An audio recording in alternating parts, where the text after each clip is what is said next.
हम इतना मदद किए और उसके बाद जो पिछला चुनाव हो रहा था तो उसमें तो हम लोग के उम्मीदवार को हराने ही में लगे हुए थे। तो एक एक तरह का चीज हम नहीं बनना चाहते थे फिर मुख्यमंत्री, लेकिन ये लोग जबरदस्ती करके हमको बनाए हुए थे और काम नहीं हो रहा था ठीक ढंग से। जो लोग ये लोग वादा किए थे केंद्र से कि एक पिछड़ा राज्य है उसके लिए करेंगे, वो नहीं कर रहे थे और अंतोगत्वा जिस तरह का बात इन लोगों ने गलत करना शुरू किया, हम लोगों ने कहा कि भाई ये साथ चलना ठीक नहीं है, अलग हो गए। और आप जान लीजिए बिहार में 7 पार्टी एक साथ है और मात्र 1 पार्टी अलग है। अब सब लोग मिल करके हम लोग काम कर रहे हैं। और एक बात तो जान लीजिए कि बिहार का तो चिंता नहीं है, अगला बार चुनाव होगा 24 में तो उनको है क्या, अभी लोकसभा का चुनाव होगा तो उनके लिए जीतना तो संभव नहीं है, चाहे जो भी इधर उधर भाषण देते रहे। और विधानसभा का भी चुनाव होगा तो कोई जगह होगा नाम मात्र का मिलेगा। लेकिन बात सिर्फ बिहार का नहीं है, हमारी तो एक ही इच्छा है कि पूरे देश में एकजुट होना होगा, एक साथ मिलना पड़ेगा। ये मेरा जो आग्रह है श्रद्धेय ओम प्रकाश चौटाला जी से चरण स्पर्श करते हुए फिर इनको हम कहेंगे कि जरा यहां आपके साथ कितने लोग आए हुए।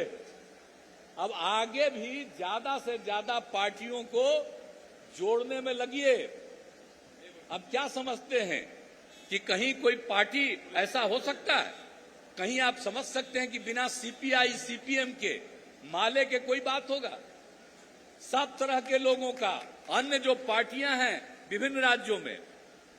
और हम तो भाई आग्रह करेंगे, मेरा बतवा तो नहीं है, सुनिएगा आप लोग, हम तो कहेंगे कि और अधिक से अधिक पार्टियां, इवन कांग्रेस पार्टी से भी हम लोगों ने अनुरोध किया है, और सब लोग ज्यादा से ज्यादा लोग एकजुट हो जाएंगे तो आप समझ लीजिए कि 2024 में जो लोकसभा का चुनाव है उसमें वो जीतने का तो सवाल ही नहीं है, बुरी तरह हारेंगे और इनका राज नहीं रहेगा। ये लोग कोई काम कर रहे हैं साहब, आप जरा देखते हैं, अभी तो हमारे मीडिया वाले मिलते हैं, हम प्रणाम कर देते हैं, वो तो बात करना चाहते हैं। लेकिन आप जान रहे हैं कि आजकल पूरे देश में क्या हो गया है, सारे मीडिया से लेकर के एक एक चीज पर नियंत्रण और एक तरफा बात चलता रहता है। दूसरे लोग बोलते हैं, थोड़ा बहुत छपा, वो सब चीज को बढ़ाया नहीं जाता है। इस हालत से करके हर चीज पर नियंत्रण रखे हुए, इसलिए जरूरत इस बात की है। और दूसरी बात है, समाज में जो ये झंझट पैदा करना चाहते हैं, हिंदू और मुस्लिम का झंझट, ताकि इसी का झंझट हो जाए और उसी में झंझट रहेगा तो फिर हिंदू लोग कोई रहेंगे, उनको हम अपनी तरफ करके जीतेंगे। कभी भी हिंदू मुस्लिम का झगड़ा नहीं है, ये गलत बात है। देश जब 2 हिस्सा में बंट गया था तो क्या सारे मुस्लिम चले गए थे वहां? अरे बापू ने क्या काम किया, सबके लिए काम किए, और जितना वहां थे उससे भी ज्यादा मुस्लिम समुदाय के लोग अपने देश में रह गए। तो इसलिए मुस्लिम और हिंदू के बीच में कोई झगड़ा नहीं है। लेकिन कुछ लोग तो गड़बड़ करने के चक्कर में रहता है। आप चाहे जैसा भी हो जाइए, कोई जन्म लेता है तो जन्म लेगा तो कुछ न कुछ तो बहुत ही गड़बड़ करने वाला आदमी होता ही है, वो अलग बात है, लेकिन आम तौर पर कहीं नहीं होता। इसलिए एक बात जान लीजिए, ज्यादा से ज्यादा लोग एकजुट होइए और ये समझ लीजिए, ये तीसरा गठबंधन उठबंधन की बात नहीं है, मुख्य गठबंधन की बात है। मेन गठबंधन देश में बनेगा और तभी बहुत अच्छे मत से जीतेंगे, और अच्छे मत से जीतेंगे तो अपना आपको जो चाहिएगा, चाहे कृषि का मामला हो, चाहे गरीब गुरबे का मामला हो, अनुसूचित जाति जनजाति का हो, समाज के किसी भी तबके के तबकों का है, उन सबों के उत्थान के लिए मिलकर के काम होगा। इसलिए हम सब लोगों को, जो आप जयंती समारोह मना रहे हैं श्रद्धेय चौधरी देवीलाल जी का हम लोग, और यहां पर आने का मौका मिला, बड़ी खुशी की बात है। लेकिन याद रखिए कि उन्होंने कितना काम किया था। आपका हरियाणा बना कैसे था? ये तो उन्हीं का मूवमेंट था जिसके चलते हरियाणा भी बना। लेकिन हरियाणा तो और पंजाब अलग हुआ, लेकिन आप जान लीजिए उन्हीं का रिश्ता पंजाब से भी सबसे अच्छा था। अभी तो आप ले लीजिए ना, अगल बगल में रहने वाले दोनों लोग मौजूद हैं यहाँ। तो इसीलिए कोई अलग नहीं, अलग राज्य बना। तो इसीलिए उनका तो बहुत बड़ा योगदान है और उन सब चीजों को याद रखना है। तो आज जो आप लोग कर रहे हैं बड़ी भारी बात है, बहुत अच्छी बात है और इसका आयोजन किए हैं। तो मेरा तो एक ही अनुरोध है कि सब लोग मिल करके एकजुट हो करके आगे बढ़िएगा और तभी देश आगे बढ़ेगा। और जो देश को नष्ट करने में जो आज शासन में है वो लगे हुए हैं, उनसे मुक्ति मिलेगी। तो आप लोगों को ये पसंद है? अरे एकजुट होना चाहते हैं? आप बताइए, हाथ उठा के बताइए।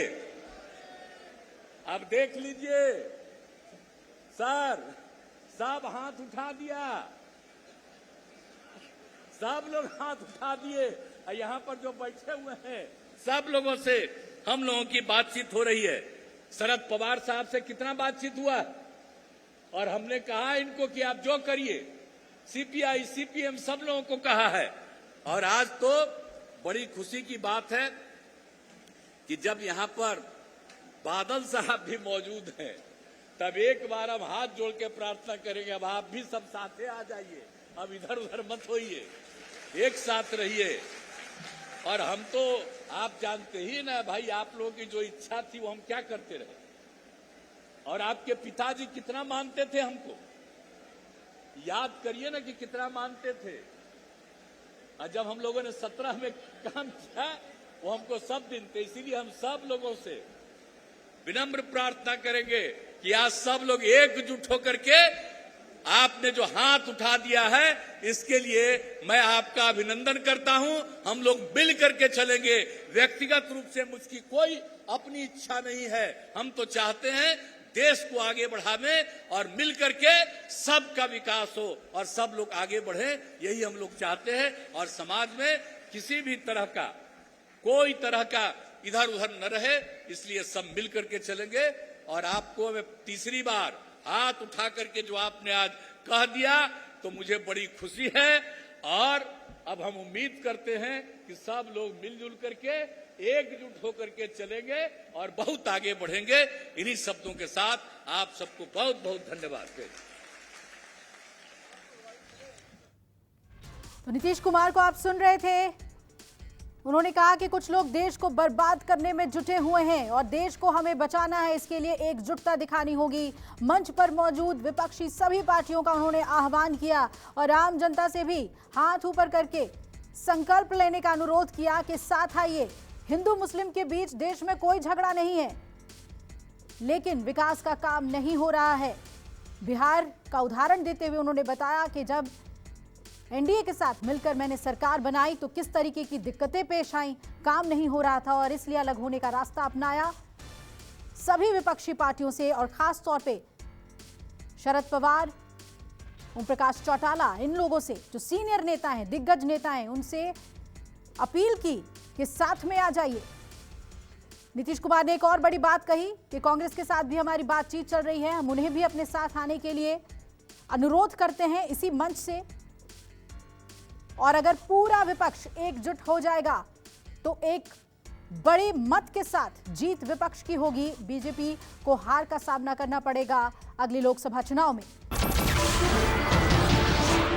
नमस्कार, मैं हूं मानक गुप्ता।